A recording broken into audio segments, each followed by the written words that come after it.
मैं अज पंजाब सरकार नूं पहलां अपना पत्रकारी वाला कार्ड दिखाया तां भी नहीं मन्ने। मैं जिहड़ी वोट की भाषा समझदा वोटर कार्ड भी दिखाया, क्या मेरा वोटर कार्ड है पंजाब के नागरिक नाते दा जाण दो, कहंदे ना ना जी तुसीं नहीं जा सकदे अंदर। सो पंजाब दे लोग तां बाहर खड़े सी, जिहड़े कहंदे सी असीं लोकां नूं जगाता सवाल पुछण लाता, अज वो सवालों का सामना नहीं करते। पूरा मीडिया बाहर खड़ा सी। ਗਿਆਨੀ ਜੈਲ ਸਿੰਘ ਦਾ ਜੇਕਰ ਤੁਸੀਂ ਹਵਾਲਾ ਦਿੰਦੇ ਹੋ ਕਿ ਉਹ ਜ਼ਿੰਮੇਵਾਰ ਆ, ਉਹਨੇ ਪਹਿਲੇ ਪੈਸੇ ਲਏ ਹਰਿਆਣੇ ਤੋਂ 1 ਕਰੋੜ, ਤੇ ਗਿਆਨੀ ਜੈਲ ਸਿੰਘ ਦੇ ਰਿਸ਼ਤੇਦਾਰ ਵੀ ਨਾਲ ਕਿਉਂ ਰੱਖੀ ਬੈਠੇ ਹੋ? ਸਾਰਾ ਕੁਝ ਸਹੀ ਆ, ਅਕਾਲੀ ਜ਼ਿੰਮੇਵਾਰ, ਕਾਂਗਰਸੀ ਜ਼ਿੰਮੇਵਾਰ, ਭਾਜਪਾ ਜ਼ਿੰਮੇਵਾਰ, ਤੇ ਉਹਨਾਂ ਦੇ ਖਿਲਾਫ ਐਕਸ਼ਨ ਕਿਹਨੇ ਲੈਣਾ ਜਨਾਬ? ਸਰਕਾਰ ਕਿਹਦੀ ਹੈ? ਪੰਜਾਬ ਦਾ ਮਾਲਕ ਕੌਣ ਹੈ? ਪੰਜਾਬ ਦਾ ਸੁਪਰੀਮੋ ਕੌਣ ਹੈ? ਐਕਸ਼ਨ ਲਓ ਨਾ, ਗੱਲਾਂ ਕਿਉਂ? ਮੁੱਖ ਮੰਤਰੀ ਸਾਹਿਬ ਨੇ ਅੱਜ ਕਰੋੜਾਂ ਰੁਪਈਆ ਖਰਚਿਆ ਇਸ ਡਿਬੇਟ ਤੇ ਹੱਲ ਦੱਸਿਆ BISL, ਤੇ JSYL ਦਾ ਹੱਲ BISL ਆ। ਇਹ ਤਾਂ ਜਨਾਬ ਤੁਸੀਂ ਪਹਿਲਾਂ ਹੀ ਦੱਸ ਚੁੱਕੇ ਹੋ। ਨਵਾਂ ਕੀ ਹੈ? ਨੌਕਰੀਆਂ ਦਿੱਤੀਆਂ, ਅਸੀਂ ਜਿੰਨੀਆਂ ਨੌਕਰੀਆਂ ਵੰਡੀਆਂ ਅਸੀਂ ਕਲੀਅਰ ਕਰਕੇ ਦਿੱਤਾ, ਮਾਮਲੇ ਕੋਰਟ 'ਚ ਨੇ। ਜੇ ਕਲੀਅਰ ਕਰਕੇ ਦਿੱਤੀਆਂ ਹੁੰਦੀਆਂ ਤਾਂ ਰੋਪੜ ਵਾਲਾ ਕਾਂਡ ਨਾ ਹੁੰਦਾ। ਦਮ ਭਰਿਆ ਕਿ 37,000 ਨੌਕਰੀਆਂ ਦੇਤੀਆਂ। ਮੈਂ ਦਾਅਵੇ ਨਾਲ ਕਹਿਣਾ ਪੰਜਾਬ 'ਚ ਇੱਕ ਵੀ ਨੌਕਰੀ ਆਮ ਆਦਮੀ ਪਾਰਟੀ ਨੇ ਨਹੀਂ ਦਿੱਤੀ। ਹੁਣ ਤੁਸੀਂ ਕਹੋਗੇ ਕਿਵੇਂ? ਨੌਕਰੀ ਨਹੀਂ ਦਿੱਤੀ, ਉਹ ਖਾਲੀ ਥਾਵਾਂ ਭਰੀਆਂ। ਖਾਲੀ ਥਾਂ ਭਰਨ 'ਚ ਔਰ ਨੌਕਰੀ ਦੇਣ 'ਚ ਜ਼ਮੀਨ ਅਸਮਾਨ ਦਾ ਫਰਕ ਹੈ। 35 ਤੋਂ 37 ਗੱਡੀਆਂ ਚੱਲਦੀਆਂ ਸੀ ਬਾਦਲ ਕੈਪਟਨ ਨਾਲ, ਤੇ ਫਿਰ ਕਹਿੰਦੇ 38 ਚੱਲਣ ਲੱਗ ਗਈਆਂ ਚੰਨੀ ਨਾਲ, ਤੇ ਅੱਜ ਕੱਲ੍ਹ 42 ਤੋਂ 45 ਚੱਲਦੀਆਂ। ਰਿਕਾਰਡ ਤਾਂ ਬਹੁਤ ਟੁੱਟ ਰਹੇ ਨੇ। ਐਕਸ਼ਨ ਕਿਹਨੇ ਲੈਣਾ? ਤੁਹਾਡੇ ਰਾਜ ਦਾ ਜੇਲ੍ਹਾਂ ਦੇ ਅੰਦਰੋਂ ਲਾਈਵ ਹੋਣ ਲੱਗੇ ਗੈਂਗਸਟਰ।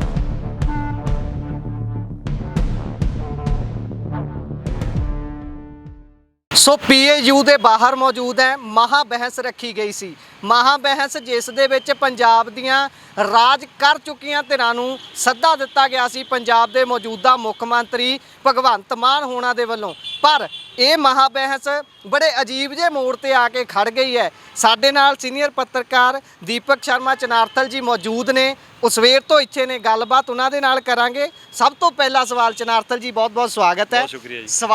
ਸਵਾਲ ਇਹ ਹੈ ਵੀ ਤੁਸੀਂ ਆਏ ਹੋ, ਸੀਨੀਅਰ ਪੱਤਰਕਾਰ ਹੋ, ਤੁਸੀਂ ਤਾਂ ਅੰਦਰ ਗਏ ਹੋਵੋਗੇ, ਗਏ ਹੋ? ਮਜ਼ਾਕ ਕਰਦਾ ਛੋਟੇ ਵੀਰ। ਅੰਦਰ ਨਾ ਮੀਡੀਆ ਜਾ ਸਕਦਾ ਸੀ ਜੀ, ਨਾ ਪੰਜਾਬ ਦੇ ਵਾਸੀ ਜਾ ਸਕਦੇ ਸੀ। ਅੰਦਰ ਜਾ ਸਕਦੇ ਸੀ ਆਮ ਆਦਮੀ ਪਾਰਟੀ ਦੇ ਵਰਕਰ, ਉਹ ਵੀ ਸਧਾਰਨ ਵਰਕਰ ਨਹੀਂ, VVIP ਵਰਕਰ, ਜਿਹਨੂੰ ਕਾਰਡ ਮਿਲਿਆ ਹੋਵੇ, ਚਿੱਟ ਮਿਲੀ ਹੋਵੇ, ਸੀਟ ਨੰਬਰ ਮਿਲਿਆ ਹੋਵੇ, ਉਹ ਜਾ ਸਕਦੇ ਸੀ ਅੰਦਰ। ਇਹ ਤੁਸੀਂ ਕਹਿ ਰਹੇ ਹੋ ਕਿ ਮਹਾ ਬਹਿਸ, ਮਹਾ ਡਿਬੇਟ, ਇਹ ਮਹਾ ਬਹਿਸ, ਮਹਾ ਡਿਬੇਟ ਨਹੀਂ ਸੀ, ਇਹ ਮਹਾ ਰੈਲੀ ਸੀ। ਆਮ ਆਦਮੀ ਪਾਰਟੀ ਦੀ ਰੈਲੀ ਸੀ, ਜਿਸ 'ਚ ਮੁੱਖ ਮੰਤਰੀ ਸਾਹਿਬ 1 ਘੰਟਾ 26 ਮਿੰਟ 24 ਸਕਿੰਟ ਬੋਲੇ ਨੇ। ਤੁਸੀਂ ਤਾਂ ਕਹਿੰਦੇ ਮੈਂ ਅੰਦਰ ਨਹੀਂ ਗਿਆ, ਫਿਰ ਤੁਸੀਂ ਸੁਣ ਕਿਵੇਂ ਲਈ? ਨਹੀਂ ਸੁਣਿਆ, ਇੱਥੇ ਬੈਠ ਕੇ ਪੱਥਰਾਂ ਤੇ ਬੈਠ ਕੇ ਬਾਹਰ ਅਸੀਂ ਲਾਈਵ ਸੁਣਿਆ ਸਾਰਾ। ਅੱਛਾ ਜੀ। ਉਹਦੇ ਵਿੱਚ ਮੁੱਖ ਮੰਤਰੀ ਸਾਹਿਬ ਨੇ ਪੜਾਅ ਦਰ ਪੜਾਅ ਸਾਰੇ ਮਸਲਿਆਂ ਦੇ ਹੱਲ ਦੱਸਣ ਦੀ ਕੋਸ਼ਿਸ਼ ਕੀਤੀ, ਤੇ ਉਹੀ ਪੁਰਾਣੇ ਕਿੱਸੇ, ਉਹੀ ਪੁਰਾਣੇ ਟੋਟਕੇ ਸੁਣਾਏ। ਹਾਂ, ਸਭ ਤੋਂ ਵੱਡਾ ਮਸਲਾ ਸੀ ਪਾਣੀਆਂ ਦਾ, ਜਿਹਨੂੰ ਲੈ ਕੇ ਆਪਾਂ ਸਾਰੇ ਫਿਕਰਮੰਦ ਸੀ। ਔਰ ਉਸ ਮਸਲੇ ਲਈ ਉਹਨਾਂ ਨੇ ਪਹਿਲੀਆਂ ਸਰਕਾਰਾਂ, ਗਿਆਨੀ ਜੈਲ ਸਿੰਘ ਤੋਂ ਲੈ ਕੇ ਦਰਬਾਰਾ ਸਿੰਘ, ਪ੍ਰਕਾਸ਼ ਸਿੰਘ ਬਾਦਲ, ਬਰਨਾਲਾ ਹੈ ਨਾ, ਫਿਰ ਕੈਪਟਨ, ਸਾਰਿਆਂ ਦੇ ਇੱਥੇ ਤੱਕ ਲਿਆ ਕੇ, ਆਪਣੇ ਤੱਕ ਲਿਆ ਕੇ ਦੱਸਿਆ ਕਿ ਆਹ ਸਥਿਤੀ ਹੈ। ਹਿਸਟਰੀ ਸੁਣਾਤੀ, ਹਿਸਟਰੀ ਪੂਰੀ ਸੁਣਾਈ। ਗਿਆਨੀ ਜੈਲ ਸਿੰਘ ਦਾ ਜੇਕਰ ਤੁਸੀਂ ਹਵਾਲਾ ਦਿੰਦੇ ਹੋ ਕਿ ਉਹ ਜ਼ਿੰਮੇਵਾਰ ਆ, ਉਹਨੇ ਪਹਿਲੇ ਪੈਸੇ ਲਏ ਹਰਿਆਣੇ ਤੋਂ 1 ਕਰੋੜ, ਤੇ ਗਿਆਨੀ ਜੈਲ ਸਿੰਘ ਦੇ ਰਿਸ਼ਤੇਦਾਰ ਵੀ ਨਾਲ ਕਿਉਂ ਰੱਖੀ ਬੈਠੇ ਹੋ? ਤੁਸੀਂ ਕਹਿੰਦੇ ਹੋ ਕਿ ਬਾਦਲਾਂ ਵਾਲਾ ਐਂ, ਬਾਦਲਾਂ ਵਾਲਾ ਐਂ, ਤੇ ਅੱਜ ਪਤਾ ਲੱਗਿਆ ਬਾਦਲਾਂ ਬਾਰੇ ਤੁਹਾਨੂੰ ਜਦ ਵੀ ਪਤਾ ਹੋਊਗਾ ਜਦੋਂ PPP 'ਚ ਮਨਪ੍ਰੀਤ ਬਾਦਲ ਨੂੰ ਜੱਫੀ ਪਾਈ ਸੀ, ਉਸ ਦਿਨ ਵੀ ਪਤਾ ਹੋਊਗਾ ਕਿ ਬਾਦਲਾਂ ਦੇ ਆਹ ਕਰ ਰਹੇ ਨੇ। ਪਰ ਮੈਂ ਕਹਿੰਦਾ ਉਹ ਸਾਰੇ ਜ਼ਿੰਮੇਵਾਰ ਨੇ। ਔਰ ਜਿਹੜੇ ਅੰਕੜੇ ਗਣਾਏ, ਤੁਸੀਂ ਵਾਈਟ ਪੇਪਰ ਦਿਖਾਇਆ, ਤੁਸੀਂ ਅੰਦਰ ਦੇ ਦਸਤਾਵੇਜ਼ ਦਿਖਾਏ, ਫੈਸਲੇ ਦਿਖਾਏ, ਅੰਦਰ ਨੌਕਾਤੀ ਲਿਖਤੀਆਂ ਚਿੱਠੀਆਂ ਦਿਖਾਈਆਂ, ਸਾਰਾ ਕੁਝ ਸਹੀ ਆ। ਅਕਾਲੀ ਜ਼ਿੰਮੇਵਾਰ, ਕਾਂਗਰਸੀ ਜ਼ਿੰਮੇਵਾਰ, ਭਾਜਪਾ ਜ਼ਿੰਮੇਵਾਰ, ਤੇ ਉਹਨਾਂ ਦੇ ਖਿਲਾਫ ਐਕਸ਼ਨ ਕਿਹਨੇ ਲੈਣਾ ਜਨਾਬ? ਸਰਕਾਰ ਕਿਹਦੀ ਹੈ? ਪੰਜਾਬ ਦਾ ਮਾਲਕ ਕੌਣ ਹੈ? ਪੰਜਾਬ ਦਾ ਸੁਪਰੀਮੋ ਕੌਣ ਹੈ? ਐਕਸ਼ਨ ਲਓ ਨਾ, ਗੱਲਾਂ ਕਿਉਂ? ਤੇ ਜੇ ਉਹਨਾਂ ਖਿਲਾਫ ਐਕਸ਼ਨ ਨਹੀਂ ਲੈ ਰਹੇ ਤੇ ਪਰ ਉਹਨਾਂ ਨੂੰ ਸਵਾਲਾਂ ਦੇ ਘੇਰੇ 'ਚ ਖੜਾ ਕਰਦੇ ਹੋ, ਘੱਟੋ ਘੱਟ ਸੰਦੀਪ ਪਾਠਕ ਨੂੰ ਵੀ ਸਵਾਲਾਂ ਦੇ ਘੇਰੇ 'ਚ ਤਾਂ ਖੜਾ ਕਰ ਲਓ ਜੇ ਐਕਸ਼ਨ ਨਹੀਂ ਲੈਣਾ।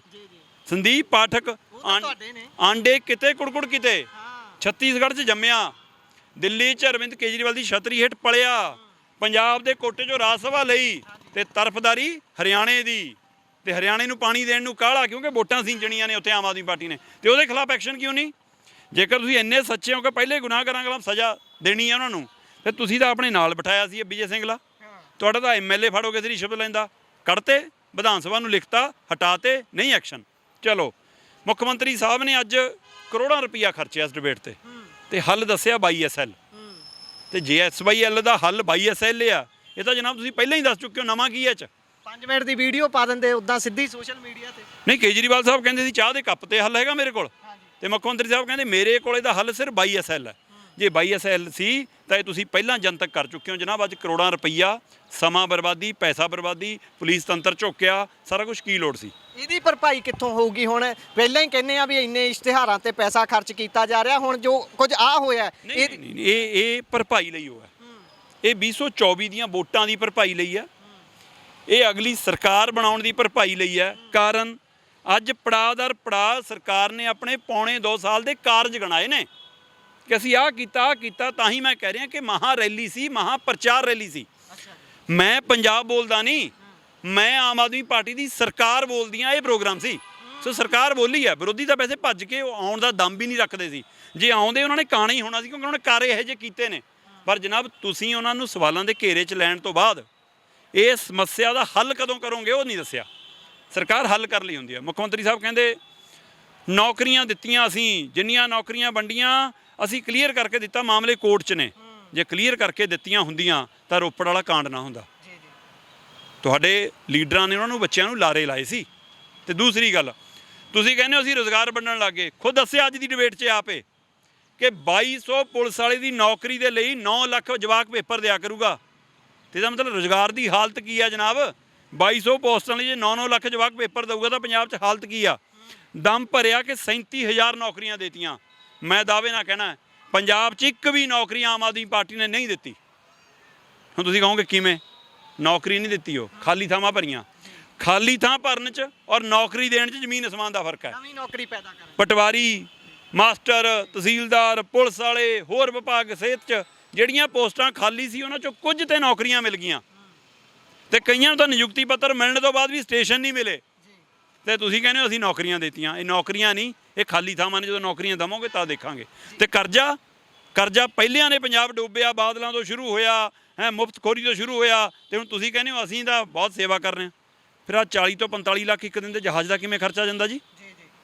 ਹੋਟਲਾਂ ਦਾ, ਕਮਰਿਆਂ ਦਾ 10-10 ਕਰੋੜ ਦੇ ਵਿਆਹ ਵਾਲੇ ਉਹ ਕਮਰੇ ਕਿੱਥੋਂ ਆਉਣ ਲੱਗੇ ਜੀ?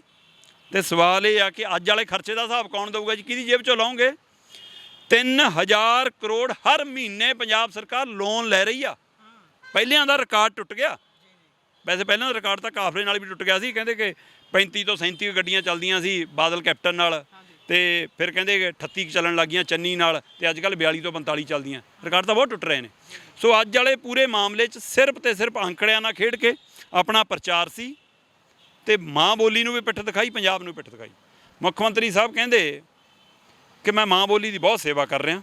ਬਿਲਕੁਲ ਪਿੰਡ ਤੋਂ ਨੇ, ਸਧਾਰਨ ਨੇ, ਮਾਲਵੇ ਤੋਂ ਆਉਂਦੇ ਨੇ, ਪੰਜਾਬੀ ਚੰਗੀ ਬੋਲਦੇ ਨੇ, ਬਾ ਕਮਾਲ ਨੇ। ਪਰ ਪਤਾ ਨਹੀਂ ਅਫਸਰਸ਼ਾਹੀ ਦਾ ਅਸਰ ਹੋ ਗਿਆ, ਪਤਾ ਨਹੀਂ ਕੁਰਸੀ ਦਾ ਰੰਗ ਚੜ੍ਹ ਗਿਆ ਬਾਈ ਜੀ। ਅੱਜ ਕਹਿੰਦੇ ਮੈਂ ਪੰਜਾਬੀ ਨੂੰ ਪੰਜਾਬ 'ਚ ਲਾਗੂ ਕਰਨ ਲਈ ਬਹੁਤ ਸਟੈਪ ਚੱਕੇ। ਉਪਰਾਲਾ ਸ਼ਬਦ ਵੀ ਨਹੀਂ ਲੱਭਿਆ, ਸਟੈਪ ਚੱਕੇ। ਕਹਿੰਦੇ ਮੈਂ ਕਿਹਾ ਕਿ ਸਾਰੀਆਂ ਤਖਤੀਆਂ, ਸਾਰੇ ਬੋਰਡ ਪੰਜਾਬੀ 'ਚ ਲਿਖੋ। ਇਹਦੇ ਲਈ ਮੈਂ ਆਰਡਰ ਕੱਢੇ। ਬਿਲਕੁਲ ਜਨਾਬ, ਤੁਸੀਂ ਹੁਕਮ ਨਹੀਂ ਜਾਰੀ ਕੀਤਾ, ਤੁਸੀਂ ਆਰਡਰ ਕੱਢੇ ਨੇ। ਡੀਸੀਆਂ ਨੂੰ ਚਿੱਠੀ ਗਈ ਕਿ ਸਰਕਾਰੀ ਦਫ਼ਤਰਾਂ 'ਚ ਪੰਜਾਬੀ ਲਿਖੀ ਜਾਵੇ, ਚਿੱਠੀ ਅੰਗਰੇਜ਼ੀ 'ਚ ਗਈ। ਪੰਜਾਬ ਦੇ ਕੈਬਨਿਟ ਮੰਤਰੀਆਂ ਦੇ ਰੈਂਕ ਬਦਲੇ, ਚਿੱਠੀ ਅੰਗਰੇਜ਼ੀ 'ਚ ਆਈ। ਪੰਜਾਬ 'ਚ ਆਮ ਆਦਮੀ ਪਾਰਟੀ ਦੇ ਅਹੁਦੇ ਵੰਡੇ ਗਏ, ਚਿੱਠੀ ਸੰਦੀਪ ਪਾਠਕ ਨੇ ਆਪਣੇ ਲੈਟਰ ਪੈਡ ਤੇ ਅੰਗਰੇਜ਼ੀ 'ਚ ਭੇਜੀ। ਤੇ ਆਹ ਅੰਗਰੇਜ਼ੀ 'ਚ ਕੰਮ ਹੋ ਰਿਹਾ। ਤੇ ਗੱਲ ਕਰਦੇ ਆ ਮਾਂ ਬੋਲੀ ਦੀਆਂ।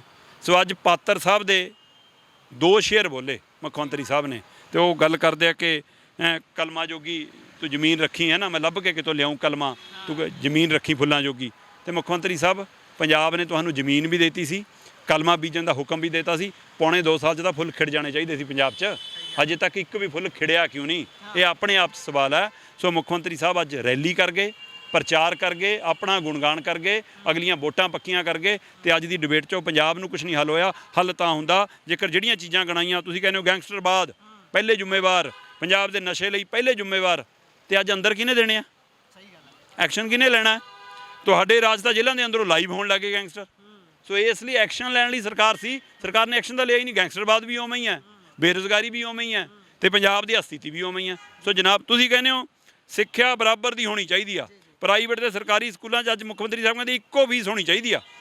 ਸਿਹਤ ਦੇ ਮਾਮਲੇ 'ਚ ਸਰਕਾਰੀ ਹਸਪਤਾਲ ਤੇ ਪ੍ਰਾਈਵੇਟ ਹਸਪਤਾਲਾਂ 'ਚ ਇੱਕ ਹੋਣਾ ਚਾਹੀਦਾ। ਜਨਾਬ ਪੰਜਾਬ 'ਚ ਤੁਸੀਂ ਮੁਖੀ ਹੋ, ਪੰਜਾਬ ਦੇ ਲਾਣੇਦਾਰੋਂ ਕਰ ਦਿਓ ਲਾਗੂ, ਦਿਓ ਹੁਕਮ। ਜਿਹੜਾ ਸਕੂਲ ਤਾਮੀਲ ਨਹੀਂ ਕਰਦਾ ਕਰੋ, ਲਾਓ ਤਾਲਾ। ਸੋ ਇਸ ਲਈ ਇਹ ਗੱਲਾਂ ਦਾ ਕੜਾ ਸੀ। ਔਰ ਸੁਣ ਕੇ ਦੇਖ ਲਓ 1 ਘੰਟਾ 26 ਮਿੰਟ 23-24 ਸਕਿੰਟ ਦੇ ਭਾਸ਼ਣ 'ਚ 24 25 ਟੋਟਕੇ ਉਹੀ ਨੇ ਜਿਹੜੇ ਅਸੀਂ ਕਿੰਨੀ ਵਾਰ ਸੁਣੇ ਨੇ। ਸੋ ਨਵਾਂ ਕੀ ਸੀ ਇਹ ਦੱਸ ਦਿਓ। ਹਾਂ, ਨਵੀਆਂ ਕੁਰਸੀਆਂ ਨਵੀਆਂ ਸੀ ਤੇ ਸ਼ਾਇਦ ਜੈਕਟ ਵੀ ਨਵੀਂ ਸੀ। ਇੱਕ ਆਖਰੀ ਸਵਾਲ, ਜਿਹੜੀ ਗੱਲ ਕਰਦੇ ਸੀ ਮਾਨ ਸਾਹਿਬ ਜਦੋਂ ਸੱਤਾ 'ਚ ਆਏ ਸੀ, ਛੋਟਾ ਜਿਹਾ ਹੀ ਜਵਾਬ ਬੇਸ਼ੱਕ ਦੇ ਦਿਓ, ਸਮਾਂ ਬਹੁਤ ਹੋ ਚੱਲਿਆ ਹੈ, ਕਿ ਕਹਿੰਦੇ ਸੀ ਸੱਥਾਂ 'ਚੋਂ ਸਰਕਾਰ ਚੱਲੂਗੀ। ਆ ਸੱਥਾਂ ਵਾਲੇ ਤਾਂ ਬਾਹਰ ਆ ਕੇ ਖੜ ਕੇ ਪੰਜਾਬ ਬੋਲਣਾ ਸੀ, ਪੰਜਾਬ ਗੂੰਗਾ ਕਰਤਾ। ਮੈਂ ਅੱਜ ਪੰਜਾਬ ਸਰਕਾਰ ਨੂੰ ਪਹਿਲਾਂ ਆਪਣਾ ਪੱਤਰਕਾਰੀ ਵਾਲਾ ਕਾਰਡ ਦਿਖਾਇਆ, ਤਾਂ ਵੀ ਨਹੀਂ ਮੰਨੇ। ਮੈਂ ਜਿਹੜੀ ਵੋਟ ਦੀ ਭਾਸ਼ਾ ਸਮਝਦਾ ਵੋਟਰ ਕਾਰਡ ਵੀ ਦਿਖਾਇਆ, ਕਿਹਾ ਮੇਰਾ ਵੋਟਰ ਕਾਰਡ ਆ, ਪੰਜਾਬ ਦੇ ਨਾਗਰਿਕ ਨਾਤੇ ਦਾ ਜਾਣ ਦਿਓ। ਕਹਿੰਦੇ ਨਾ ਨਾ ਜੀ, ਤੁਸੀਂ ਨਹੀਂ ਜਾ ਸਕਦੇ ਅੰਦਰ। ਸੋ ਪੰਜਾਬ ਦੇ ਲੋਕ ਤਾਂ ਬਾਹਰ ਖੜੇ ਸੀ। ਡਰ ਲੱਗਦਾ ਪੰਜਾਬ, ਡਰ ਲੱਗਦਾ। ਜਿਹੜੇ ਕਹਿੰਦੇ ਸੀ ਅਸੀਂ ਲੋਕਾਂ ਨੂੰ ਜਗਾਤਾ, ਸਵਾਲ ਪੁੱਛਣ ਲਾਤਾ, ਅੱਜ ਉਹ ਸਵਾਲਾਂ ਦਾ ਸਾਹਮਣਾ ਨਹੀਂ ਕਰਦੇ। ਪੂਰਾ ਮੀਡੀਆ ਬਾਹਰ ਖੜਾ ਸੀ, ਚਾਹੇ ਆਪਣਾ ਚਹੇਤਾ ਸੀ ਚਾਹੇ ਦੂਆ ਸੀ, ਅੰਦਰ ਨਹੀਂ ਵੜ ਸਕੇ ਮੀਡੀਆ ਨੂੰ। ਸੋ ਇੱਥੋਂ ਹਿਸਾਬ ਲਾ ਲਓ ਕਿ ਸਵਾਲ ਪੁੱਛਣ ਤੋਂ ਸਰਕਾਰ ਡਰਨ ਲੱਗੀ ਆ। ਕਿਉਂ? ਜਵਾਬ ਤੁਹਾਡੇ ਕੋਲ ਨਹੀਂ। ਜੇ ਅੱਜ ਵਿਰੋਧੀਆਂ ਕੋਲ ਜਵਾਬ ਹੁੰਦੇ ਤਾਂ ਉਹ ਆਉਂਦੇ, ਤੇ ਜੇ ਅੱਜ ਤੁਹਾਡੇ ਕੋਲ ਜਵਾਬ ਹੁੰਦੇ ਤੁਸੀਂ ਮੀਡੀਆ ਨੂੰ ਅੰਦਰ ਬੁਲਾਉਂਦੇ। ਜੀ ਬਹੁਤ ਬਹੁਤ ਧੰਨਵਾਦ। ਸੋ ਇਹ ਸਨ ਸਾਡੇ ਨਾਲ ਸੀਨੀਅਰ ਪੱਤਰਕਾਰ ਦੀਪਕ ਧਨਾਰਥਲ ਜੀ, ਜਿਨ੍ਹਾਂ ਨੇ ਦੱਸਿਆ ਹੈ ਕਿ ਕੀ ਕੁਝ ਹੋਇਆ ਹੈ। ਭਾਸ਼ਣ ਨੂੰ ਉਹਨਾਂ ਨੇ ਕੰਕਲੂਡ ਕਰਨ ਦੀ ਕੋਸ਼ਿਸ਼ ਕੀਤੀ ਹੈ। ਜੁੜੇ ਰਹੋ ਪੰਜਾਬੀ ਰੇਡੀਓ USA ਦੇ ਨਾਲ। ਧੰਨਵਾਦ, ਸਤਿ ਸ਼੍ਰੀ ਅਕਾਲ।